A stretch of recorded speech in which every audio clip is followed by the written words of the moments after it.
Please subscribe and you can download this code from description below. If you're just starting your journey with Python, you might have heard about tuples but are unsure about what they are and how to use them.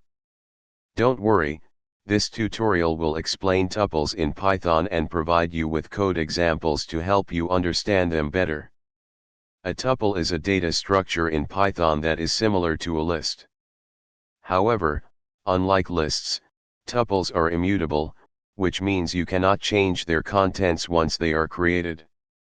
Tuples are typically used to group together related pieces of data. Tuples can be created in several ways.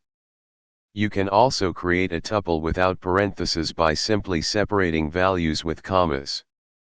If you want to create a tuple with a single element, you need to include a trailing comma to differentiate it from a regular value in parentheses. You can access elements in a tuple using indexing, just like you would with a list. Indexing starts at 0 for the first element. You can also use slicing to access a portion of a tuple. While tuples are immutable, they still offer a few methods.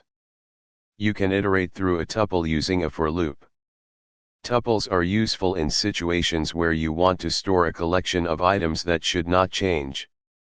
Some common use cases for tuples include: tuples are a fundamental data structure in Python, and understanding how to create, access, and work with them is essential for any Python programmer.